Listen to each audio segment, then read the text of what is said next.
O que é curioso desse caso do Abel é que, embora, obviamente, a importância dele seja maiúscula para o Fluminense, não foi tão bem recebida assim a notícia por boa parte da torcida.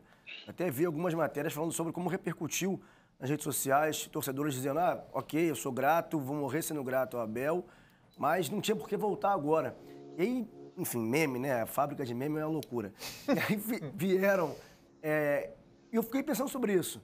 Você pega 10 anos atrás, 2011, né, uma das passagens do Abel, tinha o Abel e o Fred no mesmo time.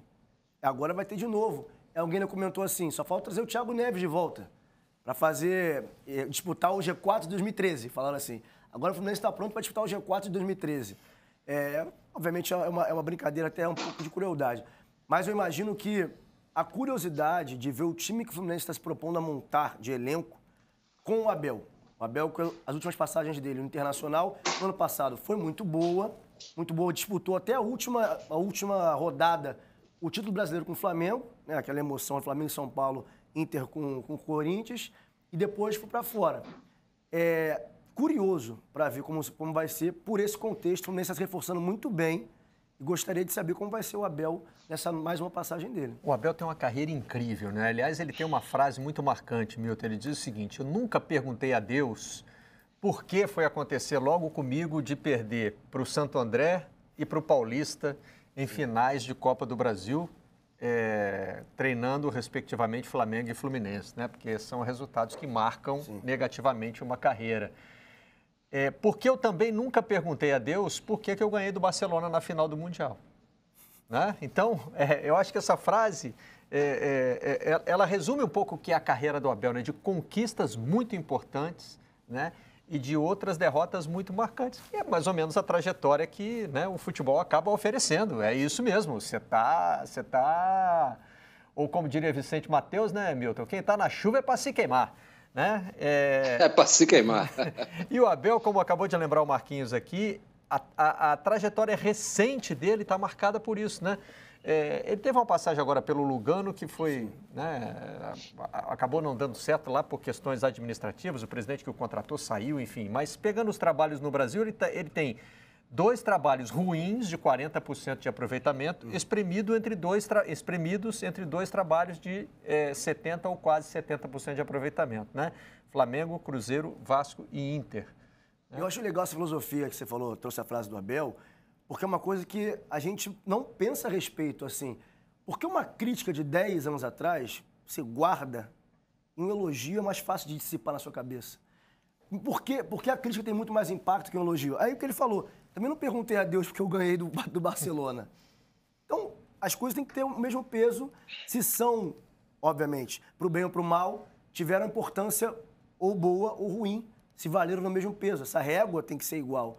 Né? Se você não vai pedir por uma coisa, também não peça por outra, não vai agradecer por uma, não agradecer por outra. Então, eu acho importante ter essa tranquilidade de espírito de não se cobrar menos do que se elogia também. Agora, nessa sequência, né, Milton, o Abel tem dois trabalhos ruins, pelo Cruzeiro e pelo Vasco, né? E 2 trabalhos de aproveitamento alto, mas que terminam no Flamengo com uma rejeição da torcida, que é até uma coisa, né? Sim. Que o Abel deve estar trabalhando na cabeça dele até hoje, porque não dá para entender porque que a torcida do Flamengo passou a odiar tanto o Abel. Eu digo que não dá para entender, daqui a pouco entra o internauta dizendo, porque ele falou que perder é normal, porque não sei o quê, enfim, cada um tem lá os seus argumentos, né? E no Inter termina com uma decepção, né? Ele não sai mal avaliado do Inter, mas sai com aquele drama do gol anulado do Edenilson no último minuto, dos acréscimos que poderia dar o título ao time com o qual ele tem uma ligação tão grande. E em cima do Flamengo, que talvez para ele fosse uma resposta, olha aí, vocês me rejeitaram. Que loucura, né? Que loucura é o futebol. O futebol é uma loucura. E se você pegar aquele Inter, o trabalho mais recente dele no Inter, é o melhor momento do Inter nos últimos anos, né? O Inter que sempre investe, sempre dá... Todo ano a gente fala, não, agora vai, o Inter esse ano vai. E o Inter sempre acaba ficando pelo meio do caminho. Naquele ano, ficou muito perto e só não chegou por causa de toda essa discussão do gol lá do Edenilson, né? Eu sempre tenho muito cuidado de dizer, quando eu vou falar alguma coisa sobre o Abel, dizer o seguinte, eu gosto muito do Abel, pessoalmente, né? Eu conheci o Abel em 2010, eu fui com Maurício Noriega e com Lédio Carmona, nós fomos para Abu Dhabi que vai receber de novo agora em fevereiro o Mundial de Clubes, e recebeu naquele ano, em 2010, quando o Internacional foi para lá jogar o Campeonato Mundial. É o famoso jogo do Mazembe, né, em que o Internacional é eliminado na semifinal pelo Mazembe. E naquele momento, o Abel não era o técnico do Inter, diga-se de passagem. O Abel estava trabalhando lá nos Emirados, estava trabalhando num clube de Abu Dhabi, quando nós fomos lá para transmitir. E como ele tinha essa história já muito ligada ao Internacional, nós convidamos o Abel para participar com a gente das transmissões, né? Então ele fez lá programas com a gente, pré-jogo, enfim, toda essa coisa. E passei a ser um admirador da pessoa do Abel Braga, independentemente de ele estar trabalhando ou não em algum clube, enfim. E aí, quando acontece recentemente essa tragédia pessoal na vida dele, né, com a morte do filho, parece que esse sentimento de carinho que eu tinha pelo Abel se expandiu, né? Então eu sempre faço esse preâmbulo, né, para falar do Abel, porque qualquer coisa que eu diga a partir de agora tem esse peso da minha admiração por ele como ser humano, como pessoa, né? O Abel é uma pessoa muito agradável.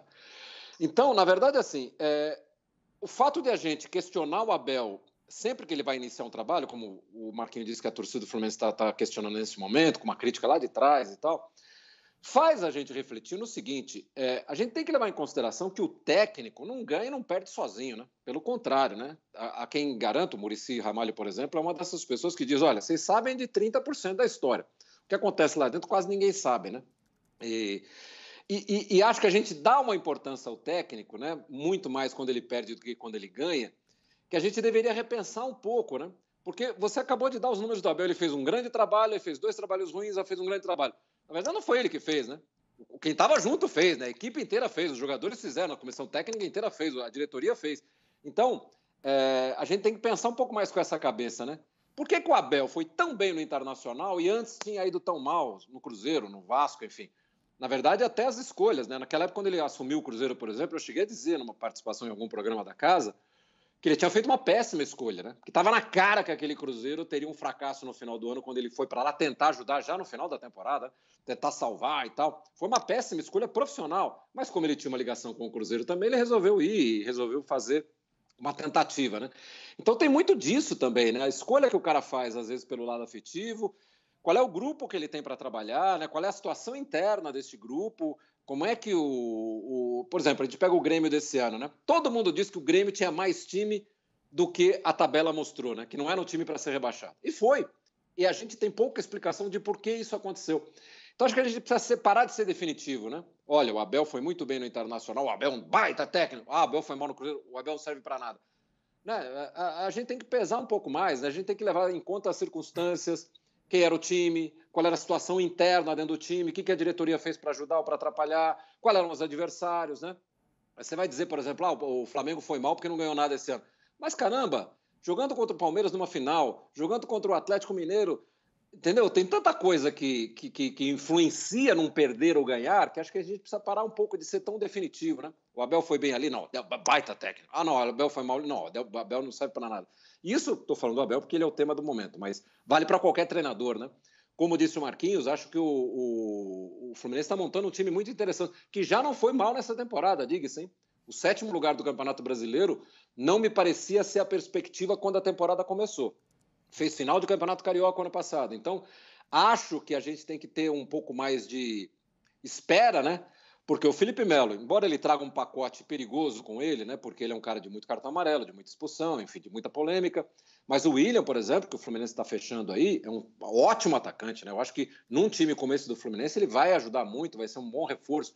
Então, acho que um pouquinho mais devagar, né? Vamos esperar um pouco. Vamos esperar pelo menos o trabalho dele começar no Fluminense, para daí a gente elogiar ou criticar, né?